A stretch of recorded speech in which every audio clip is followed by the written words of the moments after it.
Tom, we're here in the Canary Islands at the 4th Annual Trending Topics in GU Cancers. You gave a talk on your big idea, which was something called the Uromigos Score. I first heard about it Wednesday at about 3 in the morning. I apologize for that phone call. This is, it's basically, you first started in urothelial cancer, different areas of urothelial cancer we'll talk about. And you came up, you asked 18 urothelial cancer experts around the world about how would they score a given treatment in given clinical scenarios, anywhere from 0 to 3. 3 is the standard of care. 2 is not quite the standard, but a very reasonable option. 1 is probably less than the standard, but maybe in certain circumstances can be useful. And 0 is really, inappropriate and should not be used. You describe it better than me. Thank you.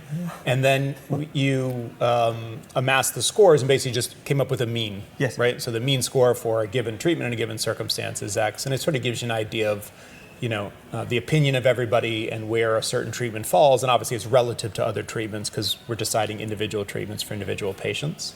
Let's talk about the perioperative setting. What were the scenarios that you asked and what were the scores? So we asked a series of scenarios starting with the neoadjuvant chemotherapy eligible population. Okay. And we asked for chemotherapy alone. So neoadjuvant chemotherapy and cystectomy.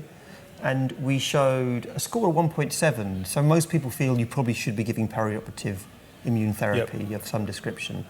The highest score was for perioperative durvalumab. That scored a 2.9. Okay. So treatment with chemotherapy plus durvalumab, cystectomy, and then adjuvant durvalumab was 2.9. Okay. So almost everybody scored it a 3 then, they must have, yeah. Yeah, okay. Not everybody, otherwise. Yeah. And then behind there was neoadjuvant chemotherapy and adjuvant nivolumab. Okay. And that scored a 2.1. Okay. And we asked about whether the biomarker made any difference. Because in Europe you've only got a label and PD-1 positive. It didn't really make any difference. Same sort of score. I think it was 2.2. So that didn't make very much difference. We then asked about the last bit. Then we said, well, let's assume they're not eligible for cisplatin. What would you do then? And cystectomy followed by nivolumab or pembrolizumab, and it showed that we showed nivolumab and pembrolizumab were essentially interchangeable. Mm-hmm. That score then bounced back up to 2.5 because it wasn't competing with perioperative durvalumab, so that then becomes much more of an attractive option. It kind of makes sense.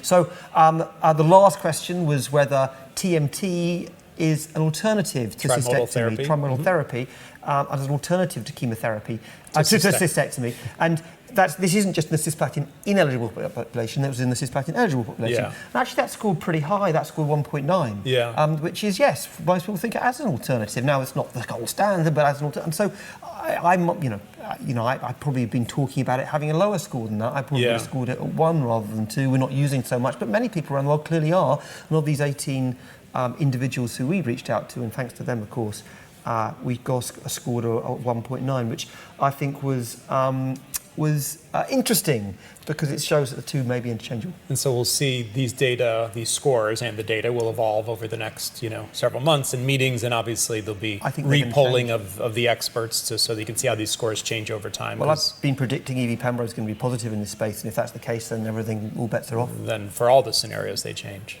For all the disease settings. I guess they do, don't they? Yeah. Here we go. Great.